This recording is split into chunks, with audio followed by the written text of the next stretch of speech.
শরীয়ত, তরিকত, হাকিকত ও মারিফতের বাস্তব শিক্ষাদানকারী ফকির হজরত মাওলানা মোহাম্মদ আব্দুল কুদ্দুস মিসবা মুদ্দাজিল হুলালি পীর সাহেব কিবলা, মদিনার কাফেলা দরবার শরীফ, শরীয়তপুর। পীর সাহেব হুজুর যেহেতু উপস্থিত হয়েছে, আপনারা এখনও যারা বাহিরে ঘোরাফেরা করছেন, বাহিরে ঘোরাফেরা না করে মাহফিল চত্বরের ভিতরে চলে আসুন। হুজুর কেবলা জানের আলোচনার পরেই মোনাজাত হবে, তাবারকের ব্যবস্থা আছে। আপনারা বাহিরে ঘোরাফেরা না করে ভিতরে চলে আসুন। এখন আল্লাহর মহান বন্ধু তিনি নসিহত পেশ করবেন, আমরা তার নসিহত শুনব। আল্লাহর মহান বন্ধুকে তার নসিহত পেশ করার জন্য বিনীতভাবে অনুরোধ করা হলো। আসসালামু আলাইকুম ওয়া রাহমাতুল্লাহ।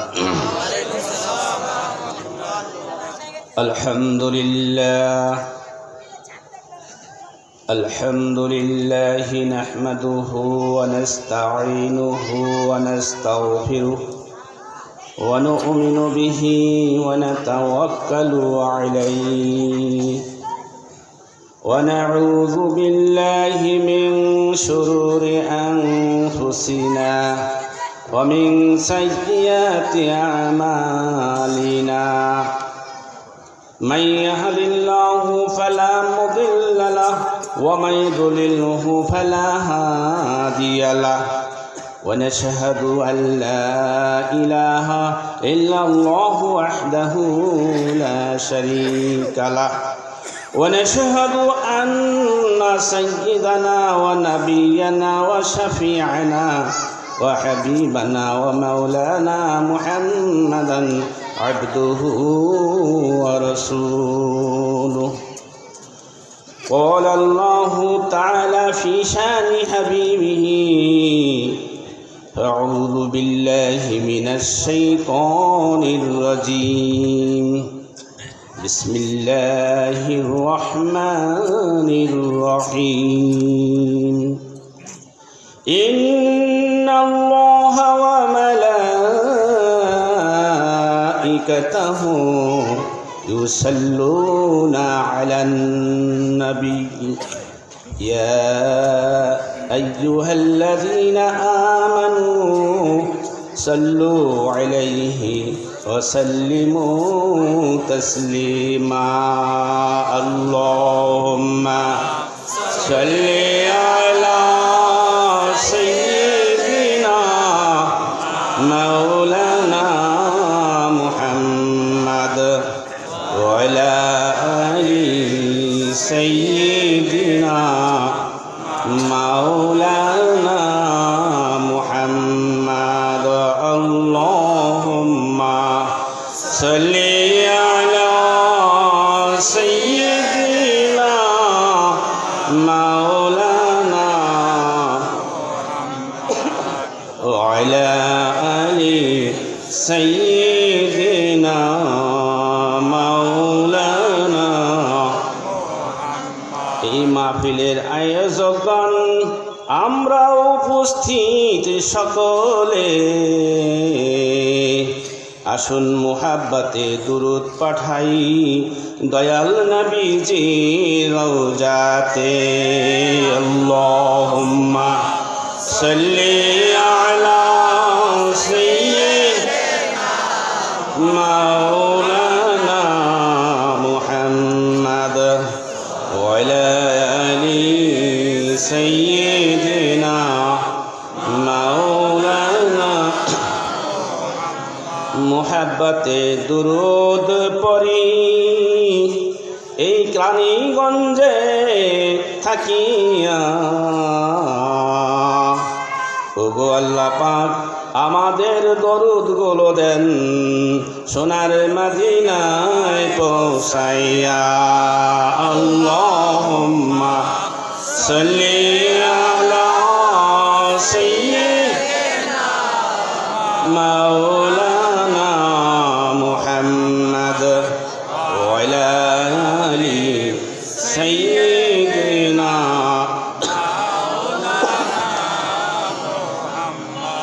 بلغ العلا بكماله كشف الدجى بجماله حسنت جميع خصاله صلوا عليه وآله بذكر لا إله إلا الله لا إله لا إله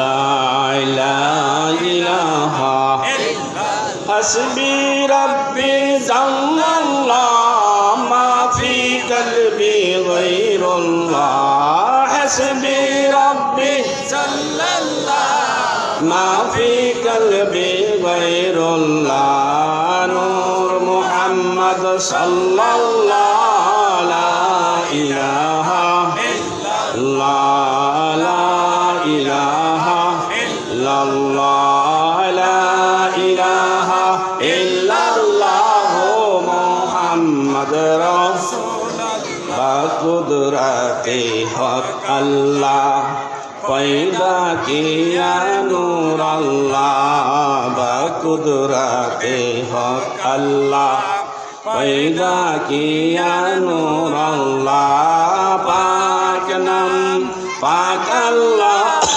मुहम्मद रसूलुल्लाह पाक नाम पाक अल्लाह मुहम्मद रसूलुल्लाह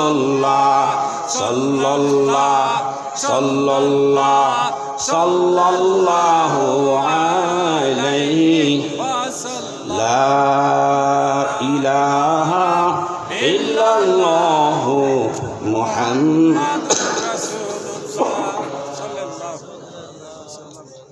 আল্লাহ পাকের অশেষ শুকরিয়া যে আল্লাহ পাক রব্বুল আলামিন আমাদেরকে এই কেরানীগঞ্জ ছাদ পাখির মাঠ নাহার ভবনের পাশে এই সম্মানিত মহিত মহা আনন্দিত এই মাহফিলে আল্লাহ রব্বুল আলামিন আমাদেরকে সহি সালামতে রেখে সুস্থ রেখে দয়া করে মেহেরবানি করে নিয়ামত রহমত দেওয়ার জন্য গুনাহ খাতাগুলো ক্ষমা করার জন্য আল্লাহ এই শীতের মধ্যেও আল্লাহ আমাদের ভিতরে ভালোবাসা প্রেমের জাগরণ ঘটাইয়া আল্লাহ রাব্বুল আলামিন আমাদেরকে এই ইশকের বাগানে বসিয়ে দিয়েছেন সেজন্য সবাই বলে আলহামদুলিল্লাহ।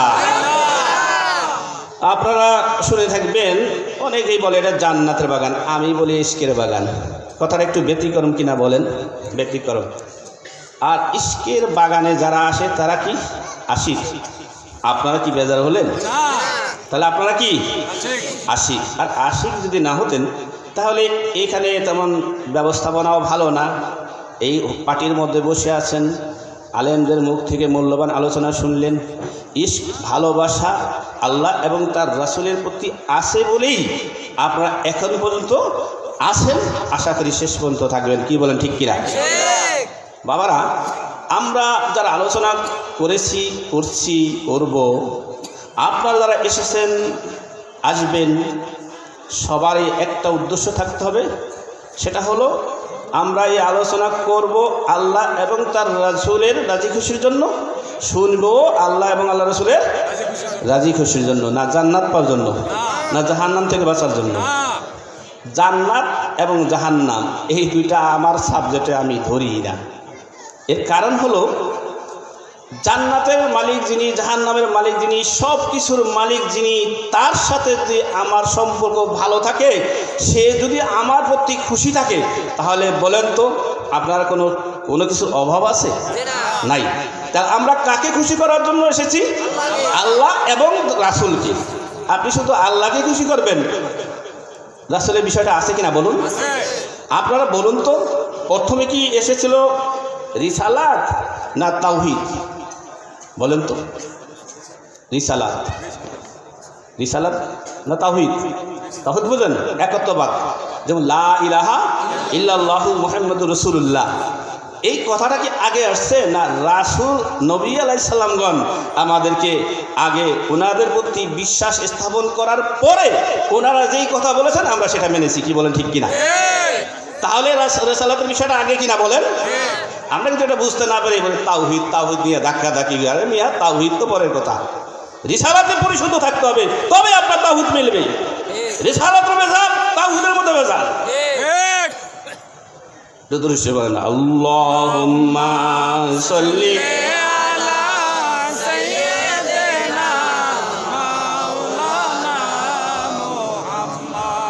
ওয়ালা আলি সাইয়্যিদিনা মাওলানা। আপনার আমার নবী মুহাম্মদুর রাসূলুল্লাহ সাল্লাল্লাহু আলাইহি সাল্লাম, উনি যখন এই সাহাবা আজমাইন বা যারা মানুষের ভিতরে মানুষের কাছে সর্বপ্রথম বিশ্বাসী হয়েছেন, ওনার প্রতি ঈমান আনা লাগছে। কি বলেন, ঠিক কিনা? আপনারা যদি আমাকে বিশ্বাস করেন আগে, তাহলে আমার কথা আপনারা মানবেন, বিশ্বাস করবেন। কি কোন ঠিক না? আমাকে যদি বিশ্বাস না করেন, তাহলে আমার কথাও আপনি বিশ্বাস করবেন না। তাহলে সর্বপ্রথম আমাকে বিশ্বাস করতে হবে। ঠিক নবীজিকে যারা বিশ্বাস করেছে যে মুহাম্মদুর রাসূলুল্লাহ সাল্লাল্লাহু আলাইহি সাল্লাম মিথ্যা বলতে পারে না, বানিয়ে বলতে পারে না, এরকম বিশ্বাস ছিল বলেই আগের মুসলমান হওয়ার আগেও তাকে আলামিন উপাধি দেওয়া হয়েছিল। কি বলেন, ঠিক কিনা? তারপরেও উনি বলছেন এক আল্লাহকে মানু। এদের তো ভগবান অনেক ছিল। কি কোন ঠিক না? দেব দেবতা ছিল না? কিন্তু আগেই তো বলে নাই এই দেব দেবতা কি করেন। আগে ওনাকে যখন আপনি মানছেন, বিশ্বাস করেছেন, উনি বলছেন দেখো এই যে দেব দেবতা যা, এটা কোনো একটাই মাবুদ হতে পারে না। মাবুদ তিনি, যার কোনো শরীক নাই, তিনি স্বয়ং সম্পূর্ণ। কুল হুয়াল্লাহু আহাদ আল্লাহুস সামাদ লাম ইয়ালিদ ওয়া লাম ইউলাদ ওয়া লাম ইয়াকুল লাহু কুফুয়ান আহাদ। কি বলেন, ঠিক না? তখন আমরা জানছি আল্লাহ সামাদ, স্বয়ং সম্পূর্ণ। বিশ্বাস করছি এক আল্লাহর উপরে। কিন্তু এই রাসালাতের মাধ্যমেই কিন্তু আপনি তাওহীদ এসেছে। আদম আলাইহিস সালামের সময় তাওহীদের বাণী ছিল লা ইলাহা ইল্লাল্লাহ, আদম সফিউল্লাহ। ধারাবাহিকভাবে এক এক নবীর নাম নিয়ে এভাবে চলে আসছে। সেই আদম আলাইহিস সালাম থেকে শুরু করে আমার নবী মুহাম্মদুর রাসূলুল্লাহ সাল্লাল্লাহু আলাইহি সাল্লাম পর্যন্ত যেই শিক্ষাটা দিয়েছে, কি এমন মহান মালিক, তার সাথে কোনো রকম শিরক করা যাবে। এই শিরকটা শরীয়তও নাই, মারিফতও নাই। শরীয়তও নাই, মারিফতও নাই। বুঝতে পেরেছেন কথা? এই জন্য লা ইলাহা ইল্লাল্লাহ দিয়ে তাওহীদ অর্থাৎ ক্লিয়ার করে দিয়েছেন যে আমার এই মহান মালিকের সাথে কোনো রকম শিরক করা যাবে না, অংশীদার করা যাবে না। যার ফলে প্রত্যেক নবীরাই ক্লিয়ার করেছেন লা ইলাহা ইল্লাল্লাহ। আদম সফিউল্লাহ লা ইলাহা ইল্লাল্লাহ, ইব্রাহিম খলিলুল্লাহ লা ইলাহা ইল্লাল্লাহ, মুসা কালিমুল্লাহ লা ইলাহা ইল্লাল্লাহ, ঈসা রুহুল্লাহ লা ইলাহা ইল্লাল্লাহ, মুহাম্মাদুর রাসূলুল্লাহ। আশ্চর্যের বিষয়, সব দেখবেন নবীর পরে লা ইলাহা ইল্লাল্লাহ, মুসা কালিমুল্লাহ, কিন্তু মুহাম্মাদুর রাসূলুল্লাহ কিন্তু কোনো নবীর পরে নাই। আছে? নাই। কেন এটা থাকতে পারে না? একমাত্র মুহাম্মাদুর রাসূলুল্লাহ আমার নবীর শান, মান, ইজ্জতের কারণে, এটাকে বৃদ্ধি করার কারণে, এটা আলাদা সম্মান বৈশিষ্ট্য বোঝানোর জন্য আল্লাহ বলছেন না, একমাত্র আমার নবীর নামের পরে মুহাম্মদ রাসূলুল্লাহ সাল্লাল্লাহু আলাইহি ওয়াসাল্লাম। কথা বুঝতে পেরেছেন? তাহলে আমার নবীর শান, মান সব কি আলাদা। বুঝতে পেরেছেন? সব কি আলাদা। এই লা ইলাহা ইল্লাল্লাহ বলতে বলতে সেই আদম আলাইহিস সালাম থেকে শুরু করে আমার নবী পর্যন্ত আপনাকে আমাকে সকলকে ক্লিয়ার করলেন যে আমার মাওলার সাথে কোনো অংশীদারিত্ব করা যাবে না। মাওলা স্বয়ং সম্পূর্ণ, খবরদার খবরদার, তার সাথে শিরক করা যাবে না। ক্লিয়ার করতে করতে যখন আল্লাহর নবী পর্যন্ত আসলো, নবী কি শিখালেন? লা ইলাহা ইল্লাল্লাহু মুহাম্মাদুর রাসূলুল্লাহ সাল্লাল্লাহু আলাইহি ওয়াসাল্লাম। ক্লিয়ার করো, ক্লিয়ার করো, আল্লাহর সাথে কোনো শরীক করা যাবে না। আল্লাহ স্বয়ং সম্পূর্ণ রিসালাতের, সেই রিসালাতকে বিশ্বাস করে আপনি তাওহীদে বিশ্বাসী হলেন। এবার আপনিও বলতেছেন লা ইলাহা ইল্লাল্লাহ, আল্লাহর কোনো অংশীদারিত্ব নাই। বাবারা, বন্ধুরা আমার, আমি আপনাদের কাছে একটা কথা বলতে চাই। এই যে কলেমা শরীফ আমরা পড়েছি, এই কলেমাটার নাম কি? কালেমা তৈয়বা। কালেমা তৈয়বা। তৈয়বা মানে কি? পবিত্র। অর্থাৎ আমরা ছিলাম নাপাক, গুনাহে জর্জরিত, আমাদের ছিল অনেক গুনাহ। এই গুনাহটা ক্লিয়ার করার জন্য এটার নাম হয়েছে পবিত্র কলেমা। যেই কলেমাটা পড়লে বান্দা তার সকল গুনাহ থেকে মুক্তি হয়ে যায়। এই জন্য বেদের মধ্যে লেখছে লা ইলহা পরম পদম, লা ইলহা হতি পাপম ইল্ল ইলহা পরম পদম, জয় জীব আবৈচুকান আপো অননিত জপি নাম মুহাম্মদন। বেদের মধ্যে আসছে কয় লা ইলহা পরম পদম হতি পাপন, লা ইলাহা হতি পাপন। কোন ব্যক্তি যদি লা ইলাহা ইল্লাল্লাহ বলে সে কি হয়ে যায়? নিষ্পাপ হয়ে যায়। কি কথা হয় না? এটা হাদিস কোরআন আমাদের মুসলমানের মধ্যে আছে, হিন্দুদের বেদের মধ্যে কি এটা লিখেছে লা ইলাহা হতি পাপন, যে লা ইলাহা বলে সে সমস্ত পাপ থেকে নিষ্পাপ মুক্তি হয়ে যায়। বলেন সুবহানাল্লাহ। ইলাহ পরম পদম, যে ব্যক্তি ইল্লাহ বলে অর্থাৎ কলেমা পড়ে তার সম্মান আল্লাহ কি করেন? বৃদ্ধি করে দেন। জীব অবৈঠগণ অপরিণুতিত জপি নাম মুহাম্মদন। যদি তোমরা চিরতরে জান্নাতি হতে চাও তাহলে মুহাম্মদ সাল্লাল্লাহু আলাইহি সাল্লামের নাম জপ করো। বলেন সুবহানাল্লাহ। তাহলে দেখছেন শুধু আমাদের মুসলমানের মধ্যেই নয়, ইসলামের মধ্যে নয়, হিন্দুদের মধ্যে ওদের বেদের মধ্যে বলেছেন তোমরা যদি চিরতরে জান্নাতি হতে চাও তাহলে মুহাম্মদ রাসূলুল্লাহ সাল্লাল্লাহু আলাইহি ওয়াসাল্লাম নাম জপ করো। বলেন সুবহানাল্লাহ। আজকের এক শ্রেণী আলেমরা ফতোয়া দেয় এটা জপ করা যাবে না, শিরক। দেয় কিনা বলেন? আসলে ওরা শিরকও বোঝে না, কোনটা যে শিরক কোনটা যে শিরক না, আমার মনে হয় এগুলো তারা বুঝে না। বেদের মধ্যে লিখলো আর তুমি মুসলমান হয়ে বানাইলা শিরক। আশ্চর্য বিষয়। নবীর ব্যাপারে অনেক আলোচনা হয়েছে, আপনারা শুনেছেন। আমি এদিক দিয়ে আলোচনা একটু কম করে অন্যদিকে একটু আসল কথা বলার চেষ্টা করব। আমি কিন্তু তত বড় ওয়াজিনও না, আপনারা তো বুঝতেই পারছেন আমি কয় নাম্বারের ওয়াজিন, কতটুকু কি জানি। সব বড় বড় আলেম তো মাশাল্লাহ, এখানে যারা আসছেন সব বড় বড় আলেম ওলামা এসেছেন। কি বলেন, ঠিক কিনা? আমি তাদের হিসাবে একেবারেই নগণ্য জঘন্য মানে হিসাবে আসে না, এটা হিসাব থাকতে হয় না, মাইন্ড করে না। এক ব্যক্তি লিখছেন 500 টাকা একটা নোটের মধ্যে, তো লিখছেন 500 টাকা, এই 5000 টাকা মাত্র, এটা চেকের মধ্যে লিখছেন 5000 টাকা মাত্র। 500 ওলায় কই 5000 টাকা যদি মাত্র হয় তাহলে আমার 500 টাকা হিসাবেই নেই। কি কোন ঠিক না? এত বড় বড় আলেমরা এই আমার তো হিসাবে মিলাইতে হয় না, আমি যে কে তা আপনাদের সামনে বসছি আসলে আপনাদের দোয়া নেওয়ার জন্য। বিড়ালও তো অনেক সময় চেয়ারে বসে, কি কন তাই না? যে বিড়াল চেয়ারে বসে না, তাই বলে কি সে চেয়ারম্যান? হ্যাঁ, চেয়ারম্যান না।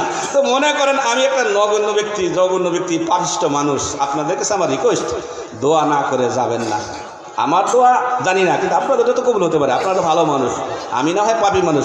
আসলে কি আপনার দোয়া পর্যন্ত থাকবেন? থাকবেন তো? কারা কারা থাকবেন হাত তোলেন তো।